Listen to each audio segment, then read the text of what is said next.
Will the Galaxy A56 5G and A36 5G be exciting upgrades or just small changes? One of the biggest expectations is that both phones will launch with Android 15. However, it is still unclear which version of Samsung's One UI they will have. Most likely, they will come with One UI 7.0. Android 15 brings some useful new features. One of them is satellite messaging. This allows users to send messages even when there is no mobile network by connecting to a satellite. But will the new Galaxy A series phones support this feature? It depends on their hardware, and for now, there is no confirmation. Privacy settings are also improving. Users will have more control over how notifications appear on their phone. They can choose to show sensitive notifications only when the phone is unlocked or hide them completely from the lock screen. Samsung has also made Bluetooth easier to use. When turning it on, a new pop-up will appear with quick options to manage connections. Users will be able to access settings faster and approve or deny Bluetooth actions more easily. Another handy feature is app archiving. This helps save storage by removing apps that are not used often while keeping their data safe. Users can restore these apps whenever they need them without losing any saved information. The camera is also getting some updates. Users will now be able to adjust the brightness of the flash while taking photos or using the flashlight. This should improve photo quality in dark environments. However, it is still unknown whether the processors in the Galaxy A56 and A36 will support Samsung's Galaxy AI features. Samsung has not yet confirmed how long these phones will receive software updates. But if we look at the previous models, the Galaxy A55 5G and A35 5G, they received 4 years of Android updates and 5 years of security updates. It is likely that Samsung will continue the same policy for the new devices. If you are interested in improving your photography, there is good news. Samsung's Camera Assistant app has been updated for One UI 7.0, and this update gives us a hint about the Galaxy A56. But before we talk about that, here's a quick reminder. Samsung's pre-orders for the Galaxy S25 series are closing soon. If you are planning to get one, now is the best time. Samsung is offering up to $900 in trade-in value, $350 in free credit for storage upgrades, and a free pair of Buds 3 Pro. Samsung is also updating its Good Lock apps to match One UI 7.0. This will allow users to customize their phones easily once the update is released. One of the latest apps to receive this update is Camera Assistant. The update notes also mention the Galaxy A56 as a supported device. This suggests that the phone will come with One UI 7.0 straight out of the box. The Camera Assistant app has been available for over 2 years and gives users more control over their camera settings. It allows users to enable or disable high dynamic range, soften images, and turn automatic lens switching on or off. One of its most popular features is Quick Shot, which helps reduce motion blur.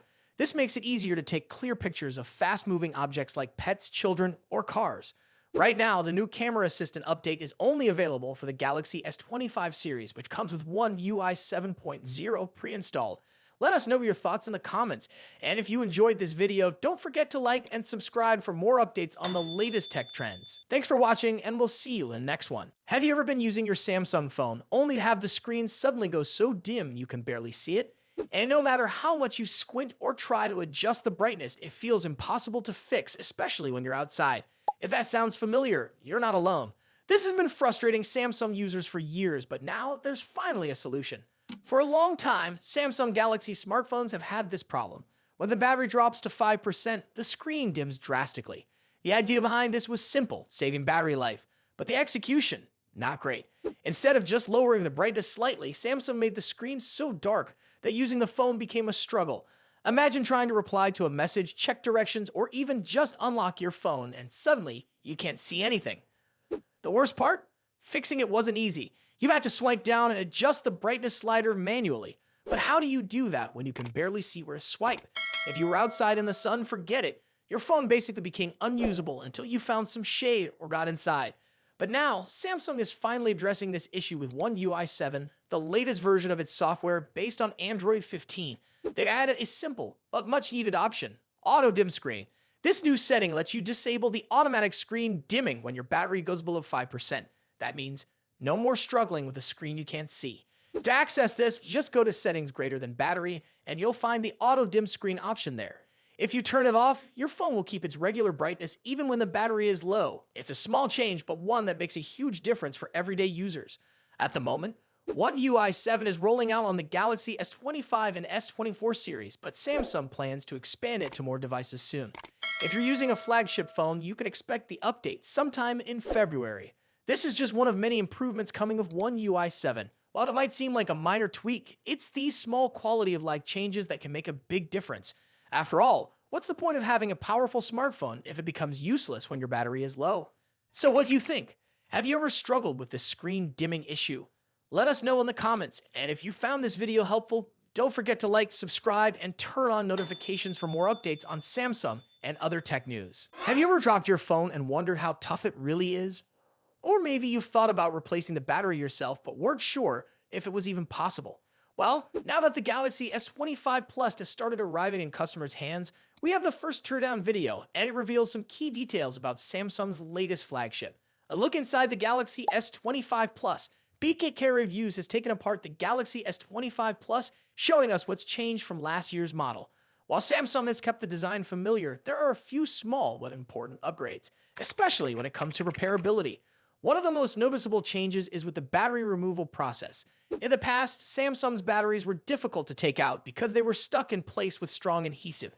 But this year, Samsung has added an improved battery pull pouch, making it easier to remove and replace. While this won't matter much for people who upgrade often, it's a big deal for those who plan to keep their phone for years.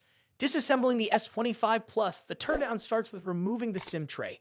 Then heat is applied to loosen the Gorilla Glass Victus 2-back panel, which is attached with strong adhesive. Once the panel is carefully lifted off, we get a clear look inside. The first thing visible is the key wireless charging coil, which sits on top of the battery. Beneath that, there are 3 ribbon cables connecting the main board to the subboard. The rear cameras are also attached to the main board, 3 in total, with 2 featuring optical image stabilization to improve photo and video quality. The IP68 water and dust resistance means certain parts, like the SIM tray and speakers, are sealed with rubber gaskets. These help prevent water from getting inside. The processor and cooling system. Taking the teardown a step further, the Snapdragon 8 Elite chip is revealed, covered by a graphite pad and a thermal pad. These layers help manage heat, preventing the phone from overheating during demanding tasks like gaming or 4K video recording. Samsung has also upgraded the cooling system by making the copper vapor chamber slightly larger than the one in the Galaxy S24 Plus.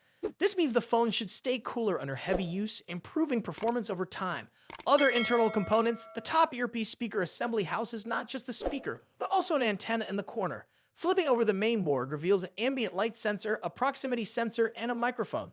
These small components play a big role in features like automatic brightness adjustment and call quality.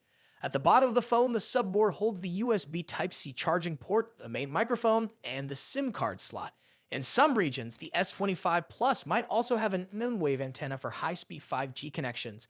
Putting it all back together, after going through all the components, the phone is reassembled. While the battery replacement process is slightly easier, the overall repairability score remains at 9/10, the same as last year's Galaxy S24 Plus. Final thoughts. Samsung hasn't made major changes to the repairability of the Galaxy S25 Plus, but small tweaks, like the improved battery pull pouch, are a step in the right direction. The larger vapor chamber is also a welcome addition, ensuring better thermal management. So, is this enough of an improvement? Should smartphone manufacturers make their devices even easier to repair?